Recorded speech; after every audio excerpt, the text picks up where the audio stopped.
April 18, 1943. 0347 hours. USS Barb, submerged 60 feet beneath the dark Pacific waters, 12 miles off the coast of northern Honshu. Petty Officer 3rd Class Eugene Flucky stood in the cramped galley, staring at a bucket of potato peelings. His hands smelled like onions and fish oil. The air tasted metallic. Sweat ran down his neck despite the cold. Around him, the submarine groaned. Water dripped somewhere in the darkness. He had been awake for 19 hours. He had an idea. No one wanted to hear it. Lieutenant Commander Harris walked past the galley at 0411 hours. Flucky stopped him. Told him about the scraps. About the oil slicks. About patterns he'd noticed during surface watches. Harris stared at him. "You're a cook, Flucky." "Yes, sir, but..." "Stick to beans." Harris walked away. The smell of diesel fuel hung thick in the corridor. Metal walls pressed inward. Somewhere forward, a valve hissed. Flucky stood holding his bucket. His idea remained unspoken, incomplete. He waited. 2 days later, April 20, 1943, during the morning briefing, Flucky asked permission to speak. Commander Watkins looked up from his charts. The officers around the wardroom table stopped talking. Someone coughed. The overhead light swung slightly, casting shadows. "Sir, I've been tracking debris patterns when we surface at night. Food waste, oil residue. They create slicks that persist for hours. If we strategically dump galley scraps in specific locations, we could..." "Could what?" Watkins interrupted. "Feed the fish." Laughter. "Sure." Brief. "Sir, we could simulate a sinking. Make enemy submarines think we've been hit. Draw them to specific coordinates where..." "Where what, petty officer?" "Where we ambush them with frying pans." More laughter. Louder now. Ensign Mallory, seated to Watkins' right, shook his head slowly. "This is combat operations, not a cooking show." "With respect, sir." "Dismissed, Flucky." He walked back to the galley. His hand shook. He gripped the counter. The submarine tilted slightly. A depth charge exploded somewhere distant, a muffled thud that rattled the pots. He thought about the debris. The patterns. The way oil spread. The way currents carried things. No one believed. He waited. April 22nd. Torpedo Man 2nd Class Vincent DeMarco died at 1620 hours. A Japanese destroyer had tracked them for 6 hours. Barb fired 4 torpedoes. Missed. The destroyer charged. Depth charges rained down. One exploded close, port side, crushing the forward battery compartment. DeMarco was inside, checking connections. They found him 3 hours later when they finally surfaced. His face was gray. Blood leaked from his ears. The smell of seawater and battery acid mixed with something worse. They buried him at sea that night. 2,240 hours. Dark water. No moon. The scraps from dinner floated beside his weighted body for a moment before both sank. Flucky watched the oil slick spread. He said nothing. April 29th. Radioman 1st Class Peter Kowalski and machinist mate Henry Chen died together. A coordinated attack. 2 Japanese submarines hunting in tandem. Barb dove fast, too fast. Chen was in the engine room when a coolant line ruptured. Scalding steam filled the compartment. He screamed for 40 seconds. Kowalski ran to help, slipped on the wet deck, struck his head against a valve assembly. Fractured skull. Both dead before 1800 hours. The crew wrapped them in canvas. The canvas smelled like mildew and sweat. They slid the bodies through the torpedo loading hatch at midnight. Flucky stood watch topside. The ocean was black. Silent. He dumped the evening scraps over the side. Watched them float. Watched the moonlight catch the oil film spreading outward in a perfect oval. 30 feet. 60 feet. 100 feet. Visible. Distinct. He waited. May 3rd. Sonarman 3rd Class James Wu died at 0920 hours. Direct hit. A torpedo they never heard coming. It struck aft, starboard side, below the waterline. Wu was in the sonar compartment, headphones on, listening. The explosion tore through the hull. Water pressure crushed him instantly. They sealed the compartment. Left his body inside. The submarine listed 12 degrees. They limped back toward Midway, trailing oil for 60 miles. Command sent a replacement sonar operator. His name was Fisher. He was 19. He stared at the sealed door where Wu's body remained. He asked if they could recover it. They said no. Fisher vomited in the corridor. The smell lingered for days. May 8th. Gunner's mate 2nd Class Robert Castellano and electrician's mate Anthony Rizzo died on the surface. Night attack. 0145 hours. A Japanese patrol boat appeared from nowhere, searchlight blazing. Machine gun fire raked the conning tower. Castellano was topside, manning the deck gun. Rounds hit him in the chest, throat, face. He fell backward. Rizzo climbed up to drag him below. A burst caught Rizzo in the stomach. He folded. They both slid down the ladder together, tangled, bleeding. Doc Ramsey worked on them for 20 minutes. Blood pooled on the deck. The smell was copper and salt. Castellano died first. Rizzo held on until 03:20 hours. His last words were about his mother. He wanted someone to tell her. No one wrote it down. They buried them both at dawn. The water was green. The scraps from breakfast floated nearby. Flucky stood on deck staring. 5 men. 11 days. All dead because they couldn't hunt without being hunted. He waited. May 11th, 22:30 hours. Flucky couldn't sleep. His bunk smelled like old laundry and diesel. His ribs ached where he'd been thrown against the galley counter during the last depth charge attack. A cut on his left hand, 3 inches long, had stopped bleeding but throbbed. He climbed out. The corridor was empty. One red lamp glowed. He walked to the galley. Opened the cold storage. Pulled out 2 days' worth of scraps. Potato peelings. Fish heads. Onion skins. Meat fat. He found a canvas bag in the supply locker. Loaded it. Heavy. Dripping. He climbed topside. The watch officer was aft, smoking. Didn't see him. The ocean was calm. No moon. Stars everywhere. Cold wind. Salt spray. His hand shook. This was unauthorized. Against protocol. If they caught him, it meant discipline. Maybe discharge. Courts-martial. He didn't care. He tied the bag shut. Attached a small glass jar filled with cooking oil he'd saved. Attached another jar filled with coffee grounds mixed with grease. Weighted it with a wrench. Lowered it over the side on a fishing line he'd stolen from the supply room. Let it sink 20 feet. Cut the line. Waited. The bag sank slowly. The oil began seeping out. Rising. Spreading. Within 5 minutes, a slick covered 200 square feet. Visible even in starlight. He stayed topside for an hour. Watching. The slick drifted northeast with the current. Persistent. Obvious. He climbed below. Wrote nothing down. Said nothing. He waited. May 14th, 0600 hours. Morning briefing. Commander Watkins looked exhausted. Dark circles under his eyes. The crew had lost 11 men in 3 weeks. Morale was collapsing. Torpedo success rate was 19%. Japanese anti-submarine tactics were improving. Allied losses in the Pacific were accelerating. Flucky requested permission to speak. Watkins sighed. What is it, Flucky? Sir, 3 nights ago I conducted an unauthorized experiment.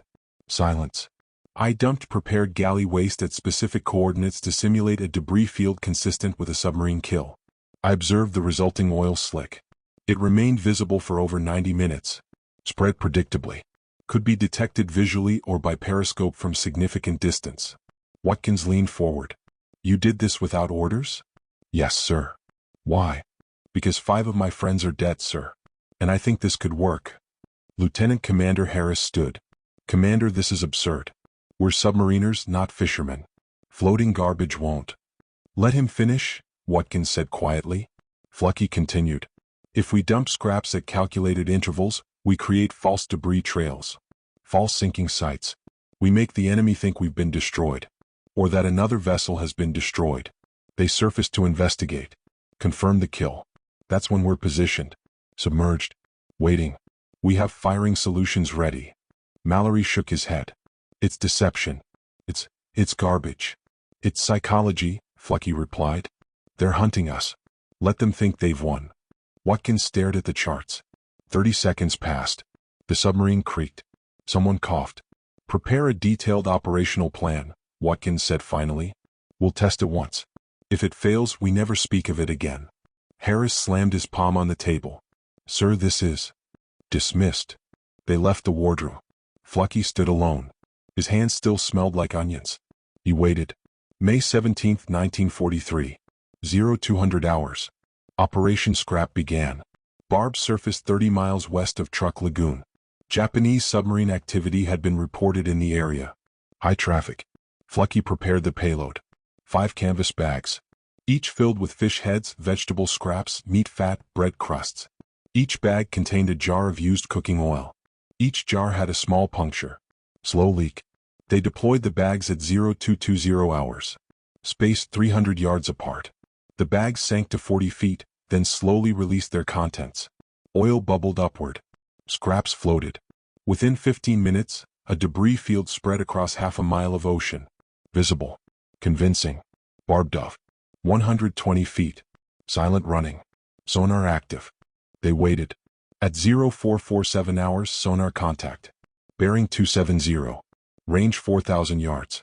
Closing. Submarine, Fisher whispered. Diesel signature. Japanese I-class. The contact approached slowly, cautiously. At 0512 hours, it stopped. Directly above the debris field. She's surfacing, Fisher said. Watkins gripped the periscope handles. Steady. The enemy submarine broke surface. Watkins watched through the periscope. Describe what he saw. Japanese crew topside. Flashlights scanning the water. Pointing. One officer with binoculars, examining the debris. They believed it. They thought they'd sunk an Allied vessel. They were celebrating. Firing solution locked, the weapons officer reported. Distance. 1,800 yards. Fire 1. The torpedo left the tube with a dull thud. The sound traveled through the hull. Everyone felt it. 43 seconds. The explosion lit the night. A column of fire rose from the enemy submarine's midsection. She broke in half. Sank in 90 seconds. No survivors. Silence inside Barb. Then slowly cheering. Quiet at first. Then louder. Watkins looked at Flucky. Said nothing. Nodded once. Flucky's hands were shaking. They waited. May 19th. Second test. Same tactic. Different location. They deployed debris at 0330 hours. 40 miles south of Saipan. 2 Japanese patrol submarines were hunting in the area. Barb seeded the water with scraps, oil, and this time, pieces of shredded canvas to simulate wreckage. First contact at 0615 hours. I-174. She surfaced. Investigated. Barb fired 2 torpedoes. Both hit. I-174 sank in under 2 minutes. Second contact at 1020 hours. I-182. She approached the same debris field. Curious. Greedy. Wanting confirmation. Barb was waiting, repositioned, hidden beneath a thermal layer. Fired 3 torpedoes. 1 missed. 2 hit. I-182 exploded. Debris rained down. Real debris this time. 2 submarines. One morning. Command began paying attention. May 23rd. Watkins received coded orders. Report to Pearl Harbor. Explain tactics. Bring Flucky. They arrived May 29th. The base smelled like fuel and hot metal. Flucky had never been inside headquarters. The walls were white. The floors were polished. Officers everywhere. He felt out of place. A cook among strategists. They brought him into a briefing room. 12 officers. Maps on every wall. Admiral Lockwood sat at the head of the table. Gray hair. Hard eyes. He stared at Flucky for 10 seconds without speaking. You're the garbage man, Lockwood said. Yes, sir. Explain it. Flucky explained.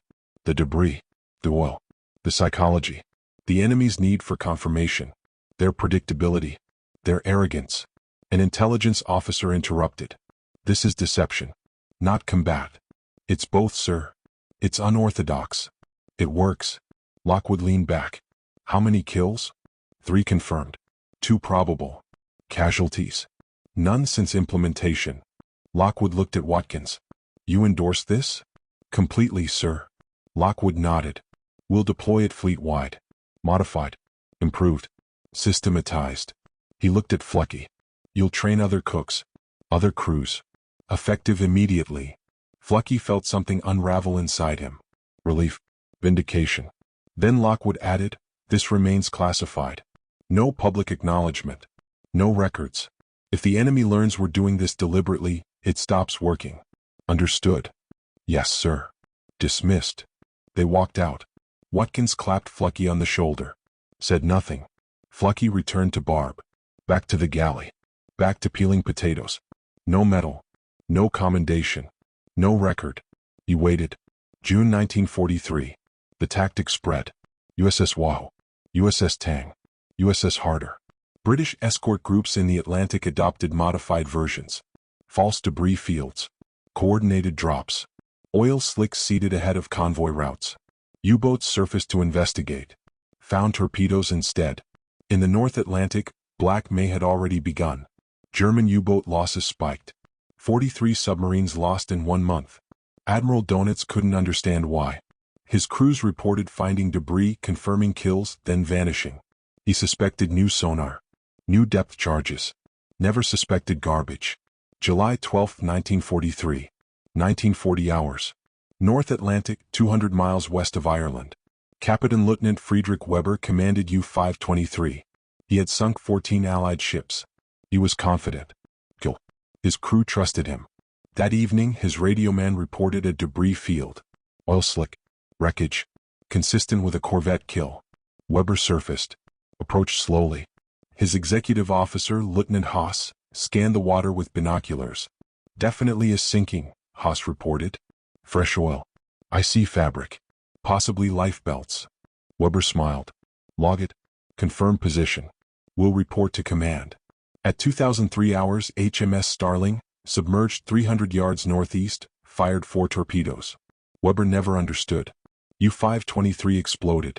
Severed in half. 49 men dead. 6 survived, pulled from the water by Starling's crew. Weber wasn't among them.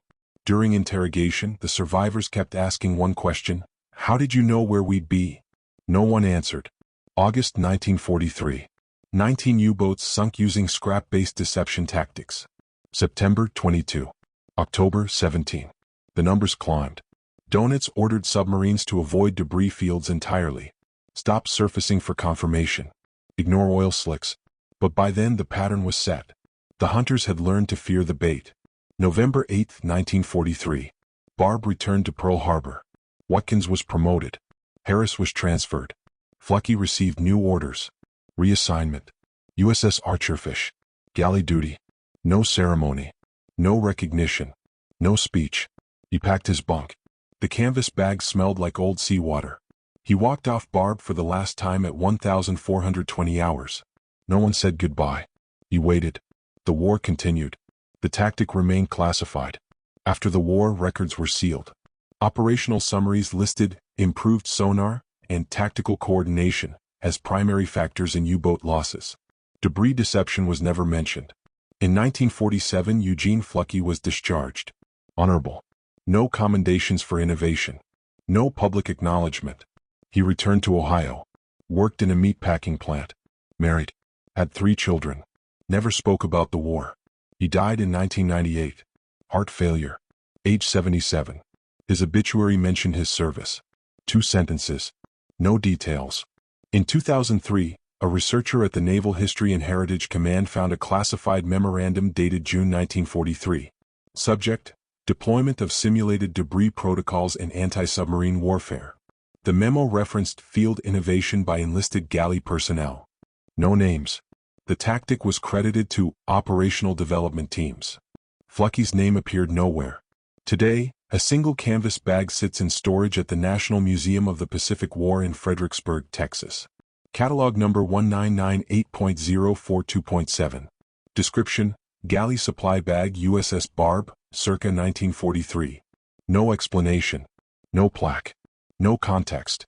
5 men died before anyone listened. Hundreds lived because someone finally did. No one remembers the cook who dumped the scraps. No one remembers the idea they all mocked. But the ocean remembers. The debris fields. The oil slicks. The false trails that turned hunters into prey. Somewhere in the dark water, the patterns still exist. Spreading. Drifting. Waiting. If you're still with me, thank you. Leave a comment and let me know where you're tuning in from tonight.